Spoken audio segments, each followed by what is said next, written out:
Dernière vidéo du chapitre sur les complexes, où nous allons regarder comment on résout des équations de la forme z puissance n fois un complexe écrit sous forme exponentielle. Alors on va commencer par la démonstration, enfin démonstration où je vous expliquer d'où vient la formule, essayer de vous faire sentir, et après on fera un exemple. Comment on résout ce type d'équation? Alors l'idée, ça va être que le principe, pour retirer une puissance n, alors si j'avais un carré, pour retirer un carré, quand vous êtes avec des réels, vous prenez ce qu'on appelle la racine carrée. La racine carrée, on peut avoir ça comme une puissance 1/2. Là, ça va être pareil. Pour retirer une puissance n, je vais prendre ce qu'on appelle une puissance 1 sur n. Je veux dire, c'est rho exponentielle iθ puissance 1 sur n. Et donc, ça pourrait donner z égale rho puissance 1 sur n fois exponentielle iθ sur n. Ça me donne une solution.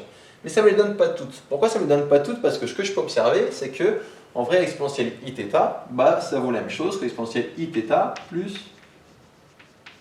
2kπ, avec k dans z. Vous avez le droit, je vous rappelle, de faire des tours dans votre cercle trigonométrique, vous retombez au même endroit. Ce qui fait que là aussi, je peux avoir θ plus 2kπ. Et ce qui fait que là, je ne vais pas avoir que θ sur n, mais θ sur n plus 2kπ sur n. Et je vais appeler ça mes solutions zk. Donc les solutions de cette équation sont de la forme rho puissance 1 sur n fois exponentielle iθ sur n plus 2kπ sur n. J'ai bien mis i en facteur, le i est là aussi, mais comme il est en facteur, j'ai pas besoin de le remettre. Et combien il y a de solutions en fait à cette équation? Une équation de degré n, elle aura exactement n solutions dans l'ensemble des complexes. Et du coup, pour avoir n solutions, je prends k qui appartient, alors je commence par 0, 1, 2, et je vais jusqu'à n moins 1. Ce qui va se passer, c'est que si vous prenez la solution qui correspond à k égale n, quand vous prenez k égale n, ça va vous donner plus 2π. Et quand vous êtes sur un cercle trigonométrique, faire plus 2π, c'est pareil que faire plus 0. Vous avez fait un tour complet. Et donc en fait, celle qui viendrait après, ça correspond à celle-ci. Le n plus 1 correspondrait au 1, le n plus 2 au 2, etc. etc. Donc c'est pour ça qu'il suffit qu'on s'arrête là, parce que celle d'après, ça reboucle et on revient ici. Donc on a bien n solutions distinctes. Si vous comptez de 0 à n moins 1, j'ai n nombres. Donc voilà comment vous faire sentir un peu la formule qui est dans le cours. Regardons sur un exemple comment ça fonctionne. Je vais donc présenter ici z au cube égale moins 4 racine de 3 moins 4i. Ce nombre complexe est sous forme algébrique, donc je vais le passer sous forme exponentielle pour pouvoir appliquer les résultats d'avant. Donc plaçons-le sous forme exponentielle. Je vous rappelle pour ça, on commence par calculer le module.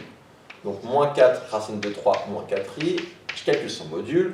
Je vois que je peux factoriser par moins 4, ça me donnait module de moins 4 fois module de racine de 3 plus i, module de moins 4 ça fait plus 4, fois module de racine de 3 plus i, racine de 3 au carré ça fait 3, plus 1 ça fait 4, et racine de 4 ça fait 2. Je trouve donc ici un module de 8. Une fois que j'ai fait ça, je dis donc moins 4 racine de 3 moins 4i égale, je factorise de force par mon module, donc 8, ça va être 8 facteur de moins 4 sur 8 racine de 3, c'est-à-dire moins racine de 3 sur 2, moins 4 i sur 8, c'est-à-dire moins i, j'ai déjà mis moins, i sur 2. Si vous préférez, 1/2 fois i. Maintenant, pour avoir la forme exponentielle, il faut que je cherche l'argument de ce nombre complexe. On se place dans le cercle trigonométrique et on va regarder dans quel cadran on est. Là, j'ai le cosinus qui est négatif et j'ai le sinus qui est négatif. Donc, cosinus négatif de ce côté-là, sinus négatif de ce côté-là. Du coup, on est dans ce cadran. Là, le plus simple à placer, c'est le sinus, parce que moins 1/2, c'est plus facile à placer que moins racine de 3 sur 2.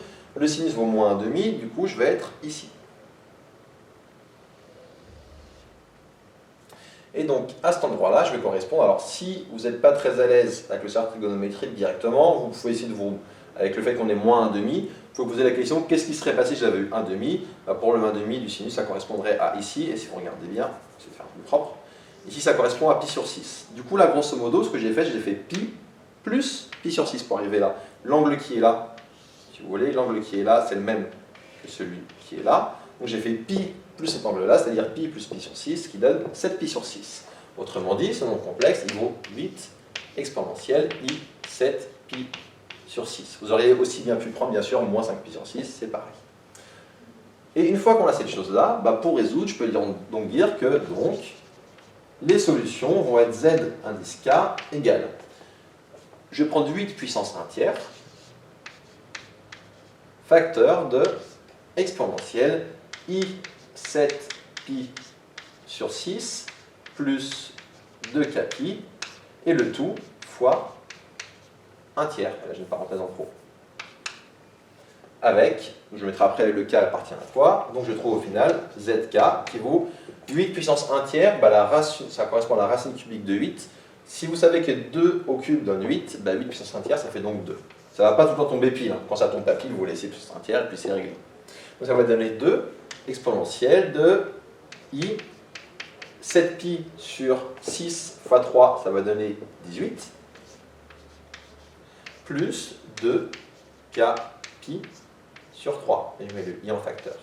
Avec k qui appartient à, on commence par 0, puis 1, et je m'arrête à 2 pour bien avoir 3 solutions, vu que j'avais puissance 3, j'ai au final 3 solutions. Et ça termine pour la résolution de cette équation. Vous voyez la méthode, on passe sous forme exponentielle. Une fois qu'on passe sous forme exponentielle, on prend la puissance ici 1 tiers pour le module qui était là, et pour l'argument, on se dit qu'on peut faire des tours, donc 7pi sur 6 plus 2kpi fois 1 tiers parce que c'était puissance 3, je développe et ça me donne toutes mes solutions.